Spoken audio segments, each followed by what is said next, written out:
Hello everyone, कैसे हैं आप सब। मैं हूं सुनील और आप देख रहे हैं कौनसल मैथ्स। दोस्तों, आज की वीडियो में हम सीटेट 2014 का प्रीवियस ईयर क्वेश्चन पेपर को हल करने वाले हैं और प्रश्न संख्या 1 से लेकर 15 तक हम पिछली वीडियो में हल करवा चुके हैं। अगर आपने वह वीडियो नहीं देखी है तो हमारी प्लेलिस्ट में जाकर आप वह वीडियो देख सकते हैं। तो चलिए देखते हैं अगला प्रश्न। अगला प्रश्न है हमारे पास, प्रवाहपूर्णता, व्याख्या, मौलिकता और लचीलापन डैश के साथ संबंधित तत्व हैं। ऑप्शन है हमारे पास गुण, अपसारी चिंतन, त्वरण या फिर प्रतिभा। तो दोस्तों, ऑप्शन नंबर बी इसमें हमारा करेक्ट आंसर हो जाएगा, अपसारी चिंतन। अगला प्रश्न है हमारे पास, सभी के लिए विद्यालयों में सभी की शिक्षा निम्नलिखित सभी के लिए विद्यालयों में सभी की शिक्षा, तो निम्नलिखित में से किसके लिए प्रचार वाक्य हो सकता है। ऑप्शन है हमारे पास समावेशी शिक्षा, सहयोगात्मक शिक्षा, पृथक शिक्षा या सशक्तिशील शिक्षा। तो दोस्तों, ऑप्शन नंबर ए इसमें हमारा करेक्ट आंसर हो जाएगा, समावेशी शिक्षा, इंक्लूसिव एजुकेशन। तो सभी के लिए विद्यालयों में सभी की शिक्षा का क्या क्या एक इसके लिए एक वाक्य क्या होगा हमारे लिए, समावेशी शिक्षा। तो ऑप्शन नंबर ए इसमें हमारा करेक्ट आंसर है। अगला प्रश्न है हमारे पास, निम्न में से कौन सी शब्दावली प्राय अभिप्रेरणा के साथ अंतर बदलाव के साथ इस्तेमाल की जाती है। तो ऑप्शन है हमारे पास संवेग, आवश्यकता, उत्प्रेरणा या पुरस्कार प्रेरक। तो ऑप्शन नंबर बी इसमें हमारा करेक्ट आंसर हो जाएगा, आवश्यकता। कौन सी शब्दावली प्राय अभिप्रेरणा के साथ अंतर बदलाव के साथ इस्तेमाल की जा सकती है, वो है आवश्यकता। अगला प्रश्न है हमारे पास, निम्न में से कौन सा स्टर्नबर्ग की बुद्धि के त्रिस्तरीय सिद्धांत का एक रूप है। ऑप्शन है हमारे पास प्रायोगिक बुद्धि, संसाधनपूर्ण बुद्धि, गणितीय बुद्धि या फिर व्यावहारिक बुद्धि। तो दोस्तों, ऑप्शन नंबर डी इसमें हमारा करेक्ट आंसर हो जाएगा, व्यावहारिक बुद्धि। अगला प्रश्न है हमारे पास, एक वर्ष तक के शिशु जब आँख, कान व हाथों से सोचते हैं तो निम्नलिखित में से कौन सा स्तर शामिल होता है।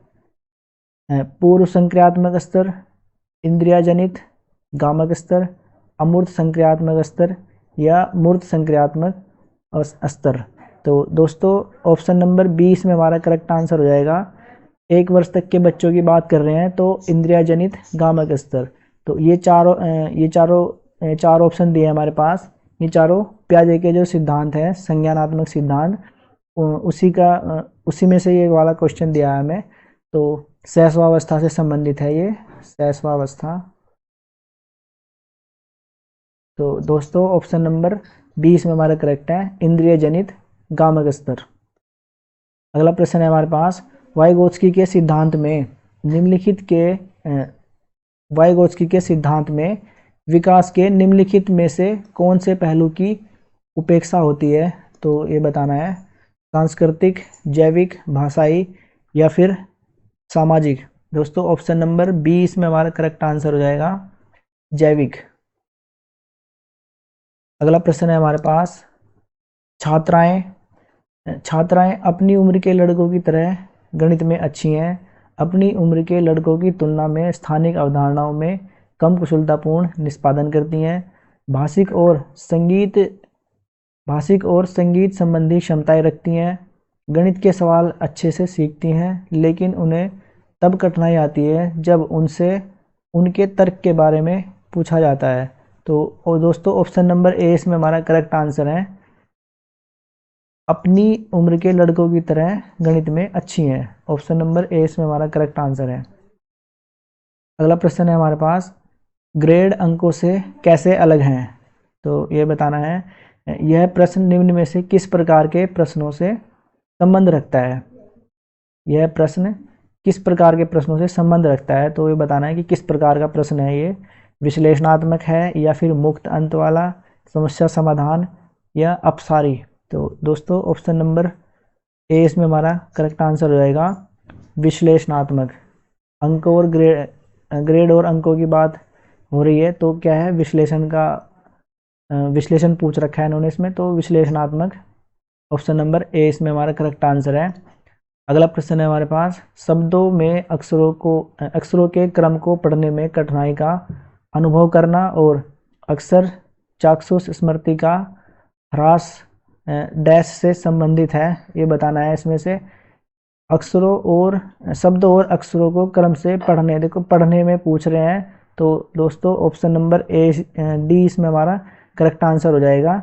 डिसलेक्सिया पढ़ने संबंधी होगा, ये डिसकैलकुलिया ये गणना संबंधी होता है, गणित से रिलेटेड, ठीक है।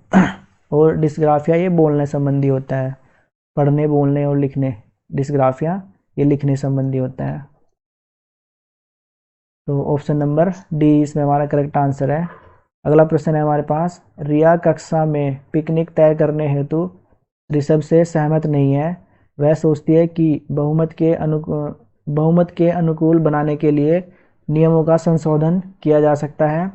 तो यह सहपाठी विरोध प्याजे के अनुसार निम्नलिखित में से किससे संबंधित है? तो ये बताना है। ऑप्शन है हमारे पास संज्ञानात्मक अपरिपक्वता, प्रतिक्रिया, सहयोग की नैतिकता या विस्मांग नैतिकता। दोस्तों ऑप्शन नंबर सी इसमें हमारा करेक्ट आंसर है, सहयोग की नैतिकता।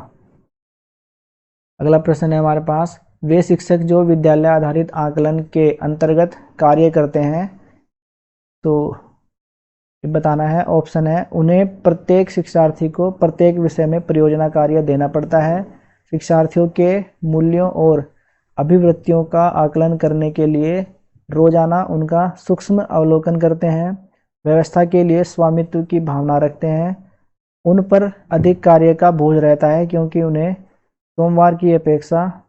सोमवार की परीक्षा सहित अक्सर परीक्षा लेनी पड़ती है।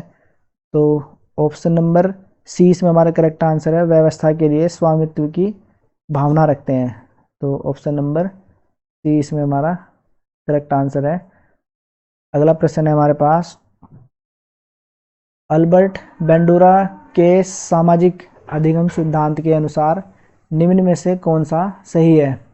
ऑप्शन है हमारे पास, बच्चों के सीखने के लिए प्रतिरूपण मॉडलिंग एक मुख्य तरीका है, अनसुलझा संकट बच्चों को नुकसान पहुंचा सकता है, संज्ञानात्मक विकास सामाजिक विकास से स्वतंत्र है, खेल अनिवार्य है और उसे विद्यालय में प्राथमिकता दी जानी चाहिए। तो दोस्तों ऑप्शन नंबर ए इसमें हमारा करेक्ट आंसर है, बच्चों को सीखने के लिए प्रतिरूपण एक मुख्य तरीका है, ठीक है। सीखने के लिए क्या, प्रतिरूपण का एक मुख्य तरीका है। तो ऑप्शन नंबर ए इसमें हमारा करेक्ट आंसर है। अगला प्रश्न है हमारे पास, जब बच्चे एक अवधारणा को सीखते हैं और उनका प्रयोग करते हैं तो अभ्यास उनके द्वारा की जाने वाली त्रुटियों को कम करने में मदद करता है। यह विचार डैश के द्वारा दिया गया है, इनमें से किसके द्वारा दिया गया है यह विचार? तो ये बताना है। ऑप्शन है हमारे पास, जीन पियाजे, जे.बी. वॉटसन, लेव वाइगोत्स्की या फिर ई.एल. थॉर्नडाइक। तो दोस्तों ऑप्शन नंबर डी इसमें हमारा करेक्ट आंसर है, यह विचार किसके द्वारा दिया गया है? ई.एल. थॉर्नडाइक। अगला प्रश्न है हमारे पास, सिद्धांत चित्र डैश के द्वारा नवीन अवधारणाओं की समझ बढ़ाते हैं।